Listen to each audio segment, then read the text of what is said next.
할렐루야. 하나님의 크신 사랑이 이 새벽에 우리 가운데 가득한 줄 믿습니다. 오늘 우리는 갈라디아서 1장 6절 본문을 통하여 하나님을 바로 알고 바로 믿고 있는가라는 제목으로 말씀을 함께 나누도록 하겠습니다. 오늘 본문부터가 갈라디아서 본론 부분입니다. 그런데 본론, 그러니까 갈라디아 성도들이 이 편지를 처음 받았을 때 어떤 느낌이 들었을까요? 매우 혼나는 느낌을 받았을 것입니다. 이런 의미입니다. 사도 바울이 이 편지를 썼던 내용이죠. 너희들 대체 왜 그러니 이것입니다. 갈라디아 성도들아, 너희들 왜 그러니 이겁니다. 바울은 갈라디아 교회 성도들을 질책하고 있습니다. 그 이유는 무엇입니까? 갈라디아 교회 성도들이 그리스도 예수를 믿는 것이 아니라 오늘 본문에서 말하는 다른 복음을 따랐기 때문입니다. 6절에서 세 가지 동사 단어가 나옵니다. 부르다, 떠나다, 줬다입니다. 먼저는 부르다입니다. 부르신 분 누굽니까? 하나님께서 갈라디아 교회 성도들을 부르셨습니다. 4절에 보면요, 악한 세대에서 건지신 하나님 아버지께서 부르셨습니다. 이것이 은혜의 부름입니다. 이 은혜의 부름이 바로 구원이라고 우리는 말할 수 있는 것이죠. 악한 세대가 맞이한 것은 단 한 가지, 공의로운 하나님의 심판뿐이 없습니다. 그것도 하나님께서 친히 내리신 심판인 것이죠. 그 심판은 결코 죄를 작게 하거나 또는 죄를 삭제해 주는 것이 아닙니다. 오로지 하나님의 가감없는 공의로운 평가로 인하여 영원한 형벌을 받게 되는 것입니다. 그런데 어제도 말씀을 보았듯이 하나님께서는 악한 세대에서 구원하기를 원하셨습니다. 이것이 바로 하나님의 전적인 은혜라는 것이지요. 이 은혜로 말미암아 갈라디아 교회 성도들뿐만 아니라 지금 이 시대에 살아가는 신자들도 영원한 천국을 소유하게 되었습니다. 천국의 은혜, 초청을 허락하여 주신 것이죠. 여러분, 이 일을 주도하신 분이 누구라고요? 하나님이십니다. 하나님의 부르심은요, 단순한 위로나 회복을 주는 것으로 끝이 아닙니다. 하나님의 자녀로 불러주신 것입니다. 데살로니가후서 2장 14절을 보면요, 이를 위하여 우리의 복음으로 너희를 부르사 우리 주 예수 그리스도의 영광을 얻게 하려 하심이니라. 예수 그리스도의 영광을 얻게 하기 위하여서 우리를 복음으로 부르신 분이 바로 하나님이십니다. 하나님의 부르심은요, 결코 후회하심이 없다라고 했습니다. 로마서 11장 29절을 보면요, 하나님의 은사와 부르심에는 후회하심이 없느니라. 또한 하나님께서 그 백성을 부르심은 우리가 그 뭔가를 잘한 결과가 아닙니다. 그리고 하나님께서 충동적으로 우리를 불러주신 것도 아닙니다. 이것은 창세전에 하나님께서 계획하신 것이죠. 에베소 1장 4절과 5절을 보면요, 곧 창세전에 그리스도 안에서 우리를 택하사 우리로 사랑 안에서 그 앞에 거룩하게 하고 흠이 없게 하시려고 그 기쁘신 뜻대로 우리를 예정하사 예수 그리스도로 말미암아 자기의 아들들이 되게 하셨으니라고 했습니다. 먼저는 갈라디아 교회 성도들을 이처럼 하나님의 자녀로 부르셨다라고 말씀하고 있습니다. 갈라디아 교회 성도들은요, 바울이 전한 복음을 통하여 하나님의 자녀라는 부르심을 받고 그 은혜를 누렸건만, 현재 갈라디아 교회 성도들은요, 믿음의 실체는 어떠합니까? 그들은 속히 떠났답니다. 하나님께서 불러주셨어요. 그러나 그들은요, 하나님 안에 머무르지 않고 떠나버렸습니다. 분명히 이들도 처음에는 복음의 은혜를 경험했습니다. 당시 갈라디아 지역은 철학의 가르침이 가득했죠. 하지만 철학은 원인과 과정만 무성할 뿐 명확한 답을 제시하지 못했습니다. 이런 가르침에 지쳐버린 이들은요, 복음의 확실한 인생의 답을 들을 때 희열을 느끼게 되었습니다. 죽음 이후의 세계에 대한 답은 철학에서 제시하지 못합니다. 인간이 가지고 있는 죄의 문제는요, 철학에서 답을 주지 못합니다.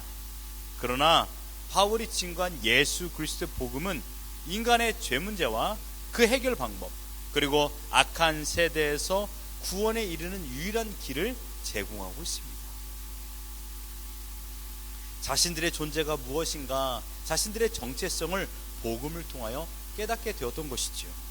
그런데 현재는 어떠합니까? 이 복음의 은혜를 떠나버렸습니다. 그것도 속히 떠나버렸습니다.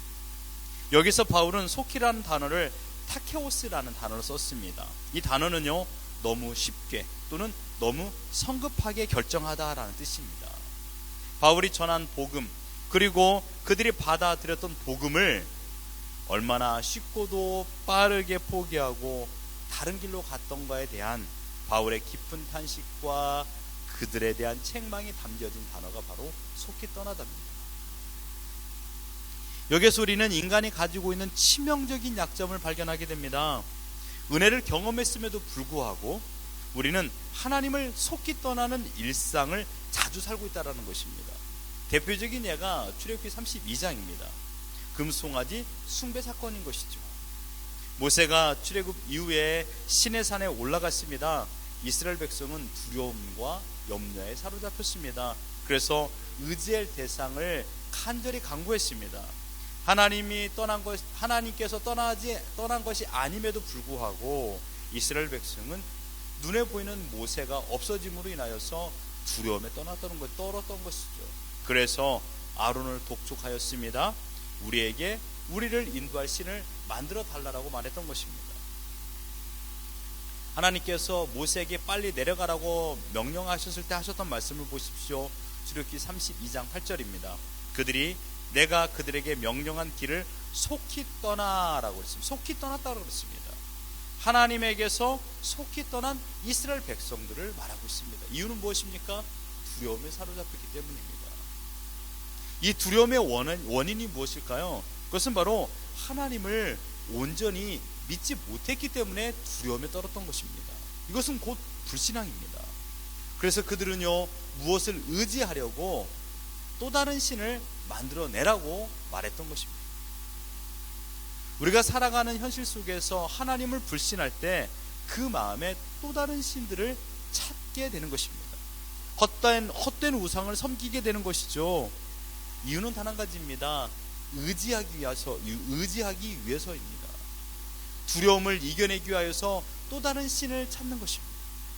지금 갈라디아 교회 성도들은요, 예수 그리스도의 복음 대신 눈에 보이고 현실적인 율법을 의지하고 있는 것입니다. 즉 이들은 복음을 신뢰하지 않았습니다. 복음으로만은 구원에 이를 수 없다라고 못된 가르침을 그들은 듣게 되었고, 그 들음을 통하여서 아무리 생각해봐도 은혜로만 어떻게 구원에 이를 수 있겠는가, 내가 노력을 하고 내가 수고를 해야, 내가 어떠한 공로를 행해야만이 구원이 완성되지 않을 것인가 라는 그런 의구심을 갖게 되었던 것입니다. 그래서 내 자신이 노력에 가미된다라면 더 완벽한 구원이 이루어지지 않겠는가 라는 구원의 완전성을 의심하게 되었던 것입니다. 어제도 말씀드렸듯이 우리가 구원에 대하여 할 것은요, 갈보리 언덕에 내어 달린 예수님께서 왜 십자가에 죽으셨는지에 대해서 온전히 믿기만 하면 됩니다. 이 믿음 또한 하나님께서 우리에게 선물로 주셨던 것이죠. 그러므로 우리는 하나님을 인정하는 것, 이것이 우리가 해야 될 일입니다. 하나님께서 우리를 악한 세대에서 건지시기 위하여 독생자들 예수 그리스도를 대속의 제물로 십자가에서 죽게 하셨습니다. 이 사실을 믿기만 한다면 구원의 부르심의 은혜를 받게 되는 것입니다. 하지만 갈라디아 교회 성도들과 현재 신자들이 자신들의 지혜와 지식과 상식을 동원하여 하나님께서 행하신 위대한 구원을 의심하게 되었고요, 내가 더 노력해야 된다라는 헛된 가르침에 현혹되어 구원은 나의 행위로 완성된다라는 행위 구원론을 추구하는 자들이 되어버린 것입니다. 결국 갈라디아 교회 성도들은요, 다른 복음을 따라 하나님을 떠나버린 것입니다. 여기서 말하는 다른 복음은 무엇일까요? 바울은 다르다라는 단어를 헤테로스라는 단어를 썼습니다. 이 단어의 뜻은요, 모습은 비슷하나 질적으로 완전히 다른 것을 의미합니다. 가령 예를 들어 본다면, 여러분, 수박과 호박이 비슷하게 보입니다. 그러나 질적으로 수박과 호박은 다릅니다. 이러한 것을 표현할 때 바로 헤테로스를 사용하는 것입니다. 이렇듯 갈라디아 교회 성도들은요, 모양은 비슷하나 질적으로 다른 복음에 속아서 하나님을 떠나고 있다라는 것입니다. 그렇다면 다른 복음이 말하는 대상은 무엇입니까? 갈라디아서 5장 1절로 15절에서 계속적으로 말할 내용입니다. 우리가 생각해 볼 내용이죠. 바로 율법입니다. 율법을 지키고 할례를 받아야만이 구원을 완성한다라는 유대주의적 율법주의의 잘못된 가르침을 말하고 있습니다. 이것이 오늘 본문의 전반적인 내용입니다. 오늘 본문에서 사도 바울은 너무나도 실망한 모습을 역력히 보여주고 있습니다. 그 마음을 감출 수가 없었던 이유가 갈라디아 교인들이 너무나도 쉽게 복음을 떠나버렸기 때문입니다. 어제도 보셨듯이 갈라디아 교회 성도들을 살리기 위하여서 하나님은 독생자 아들 예수 그리스도를 십자가에 내어 걸어 죽이시고 대속의 죗값을 지불하셨습니다. 예수 그리스도의 죽음으로 말미암아 구원에 이르게 되었음에도 불구하고 갈라디아 교회 성도들은 대속의 완전한 구원의 은혜를 버리고 말았습니다. 이유는 한 가지입니다. 자신들이 생각하기에 예수 그리스도의 복음으로는 완전한 구원에 이르지 못한다라는 어리석은 지식 때문입니다. 여러분, 바로 알지 못하면 흔들릴 수밖에 없습니다. 뭐라고요? 바로 알지 못하면 흔들립니다. 우리 주위에 믿음 생활하다가 이단에 빠지신 분들을 여러분 보시고 있지 않습니까? 바로 알지 못했기 때문입니다. 여러분, 그들은요 매우 열심히 있었던 사람입니다. 열심으로는 1등이죠. 잘 알고 있는 것처럼 보여집니다. 하지만 바로 알지 못함으로 인하여서 구원의 은혜를 속히 떠나버렸던 것입니다. 그래서 잘못된 가르침에 현혹되었던 것이죠. 사랑하는 성도 여러분, 지금 우리가 하나님에 대하여 또는 예수 그리스도에 대하여 바로 알고 바로 믿고 계십니까?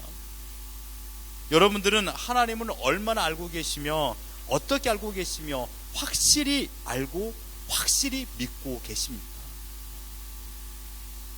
여러분들은 하나님을 바로 알기 위하여 어떠한 것을 하고 계십니까? 무엇을 하십니까? 성경을 묵상하시나요? 성경을 읽으며 성경에서 말씀하고 있는 하나님을 바로 이해하고 계십니까? 여러분, 성경을 읽지 않으면 하나님을 알 수가 없습니다. 하나님이 어떤 분이며 어떤 성품을 가지고 계시고 하나님의 뜻이 무엇인지를 도무지 알 수가 없는 것입니다. 그저 다른 사람이 말해주는 하나님을 알 뿐입니다. 하나님에 대한 지식만을 알고 있는 것입니다. 여러분, 우리는 하나님을 바로 알아야 됩니다. 그리고 하나님께서 보내주신 예수 그리스도와 복음을 바로 알고 바로 믿어야만 합니다. 그렇지 않으면 다른 복음에 우리의 마음을 빼앗길 수밖에 없습니다. 또는 하나님을 생각하지 않고 하루하루를 살아가는 것입니다.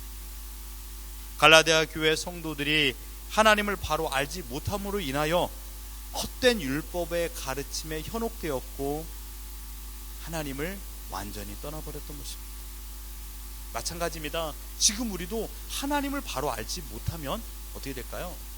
세상의 잘못된 가르침에 우리의 마음을 빼앗길 수밖에 없다는 것입니다. 하나님을 바로 아는 방법은요, 하나님을 바로 알아야 되는 것은 성경을 읽어야 됩니다. 하나님을 바로 알기 위해서는 성경을 읽고 성경에서 말씀하시는 하나님을 묵상하고요, 그 하나님과 동행하는 것입니다. 오늘 우리에게 하나님께서는 하루라는 시간을 허락하여 주셨습니다. 여러분들은 얼마만큼의 시간을 하나님께 드리시겠습니까? 하나님을 알기 위해서 여러분은 어떻게 하시겠습니까? 저는 여러분께 강구하고 싶습니다. 여러분, 꼭 성경을 읽으십시오. 한 장이든 두 장이든 세 장이든 여러분 시간을 내서 성경을 읽으십시오. 아침 식사하기 전에 기도하십시오. 그리고 점심에도 기도하시고 저녁에도 기도하시고 온종일 하나님과 동행하십시오. 어떻게 해요? 말씀 속에서 말씀하신 하나님을 생각하며 그 하나님의 뜻대로 동행하는 것입니다. 그럴 때 우리는 흔들리지 않습니다. 이런 경건의 삶이 지속되면요, 우리의 믿음은 성장하고 견고해져서 어떠한 유혹과 시험이 온다 할지라도 흔들리지 않습니다. 사랑하는 성도 여러분, 하나님께서 이 시대에 우리에게 원하는 것은 무엇일까요? 우리의 믿음을 지키는 것입니다. 우리의 믿음을 지키는 것, 그것은 곧 하나님을 바로 아는 것입니다. 하나님을 바로 알아야 우리의 믿음을 지킬 수 있는 것입니다. 바라옵기는 하나님께서 허락하신 하나님의 선물인 믿음을요 지키시기 위하여서 오늘도 여러분 성경을 읽으십시오. 그리고 그 말씀의 뜻대로 오늘 하나님과 함께 동행하며 살아가는 것입니다. 그때 비로소 우리에게 크신 하나님의 능력이 나타나고요, 말씀의 능력을 우리가 직접적으로 경험하게 될 줄 믿습니다. 그 말씀을 의지하는 것, 곧 하나님을 의지하여 우리에게 주어진 오늘을 믿음으로 살아가는 우리 모두가 되기를 예수 그리스도 이름으로 축원합니다.